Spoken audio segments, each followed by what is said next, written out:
Hello there, ladies and gentlemen. This is Orphan Last, and today we're just working on making an image with perspective using a floor plan.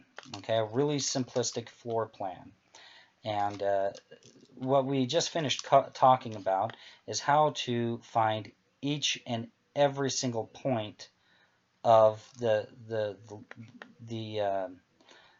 receding points of this cube. The lines that recede off towards the vanishing point. Okay. Now we've gone ahead and we found each and every single point that's receding off towards the vanishing point in order to create the back of our cube. Okay, and we've done this using PD and PD prime, which is basically point of distance and point of distance prime, or point of distance 1 and point of distance 2, or whatever you want to call them. Okay, now this is way complicated. I mean, it's hyper accurate. It's super accurate. The problem is like if this was a super complicated floor plan, you would wind up with all these lines everywhere, and it'd be really difficult to make heads or tails of all of them. So it doesn't necessarily need to be that complicated. However, if you're trying to be as accurate as humanly possible, I suggest doing it this way. But it doesn't need to be. We can just use PD prime and bring it on over to this point right here, which is H prime. So this is H prime right here. And we know what I prime is going to be. I prime is right here. Okay, so let's go ahead and draw that line right there, and then draw a line that's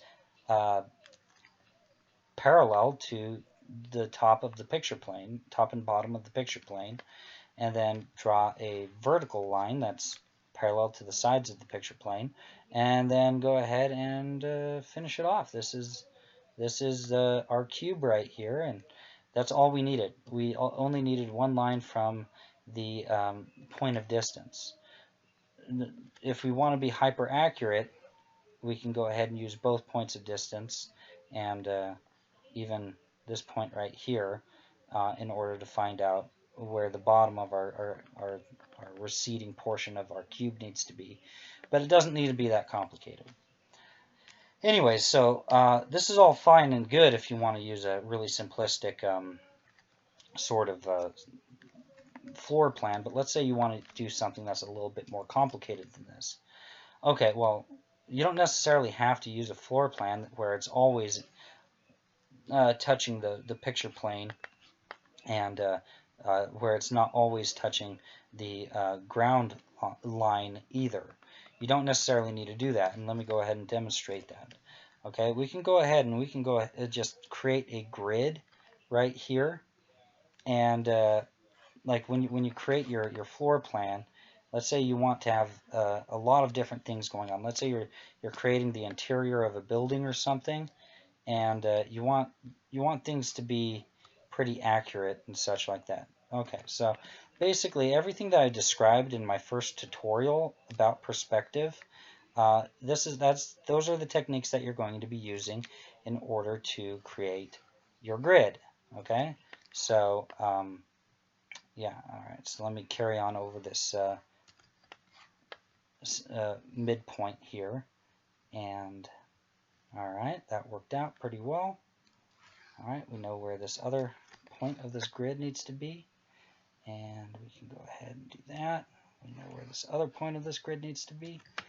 All right, and yeah, that's about as far as we can go with that one. All right, so at this point, we can go ahead and just draw another X, and we can go ahead and draw a nice vertical line going from the center here. And all right, so now we know where the rest of this grid needs to be. Okay, and let's go ahead and carry on this vertical line right here. All right, so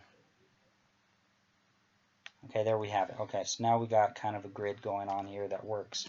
All right, so let me pull out my eraser and erase the lines that aren't going to be used for the grid, I guess. So yeah, so now we have a fairly accurate grid here. I'm not going to be too clean with this. It's not really that necessary. Okay, so let's say we wanted to have, say, a cube right here. Okay, and it's not, this cube is not touching the picture plane, and it's not touching the ground line. Okay, it won't be touching the ground line. It's going to be off, out more further out into the distance, somewhere around here-ish. And so what we can do, now that we've created this grid with the floor plan, we can kind of just do something like this, where we have we start creating this grid as it recedes off towards the vanishing point. And we already know where the back of this cube happens to be because of D prime being right here. Okay, and we can go ahead and create the rest of the grid if we want, but we're only really concerned about this cube right here. And so we can go ahead and go like this and find the perspective center here. All right, and we go like that, like so, and we now know right there. All right, so let's say, okay, so it's 1 cube over, 1 cube over. Okay, so 1, 2, 1, 2, and then 1 cube up. Okay, so all right, this is where this cube needs to be. So we can go ahead and just start creating it. Okay, it doesn't matter what the sizes are, really. And we can go ahead and use the same technique right here and recede this off towards the vanishing point, and so on and so forth. And all right, so we got a cube right there, using the floor plan that's not touching the picture plane and not touching the ground line. And so we can actually get an order of magnitude more complex with this, and not just have some really simplistic stuff here. And pretty soon here I'm going to actually have a tutorial where I'm just drawing in perspective. And in it, I'm going to start out by drawing a bunch of, well, I'm going to start out by drawing out a sketch using no perspective at all, just kind of just dreaming up something. And then I'm going to then start applying perspective and applying it to the sketch. And most of what I'm going to be doing at that point, when I'm going to start actually doing things more formally with the rules of perspective, I'm going to start out with a bunch of squares, a bunch of cubes and everything.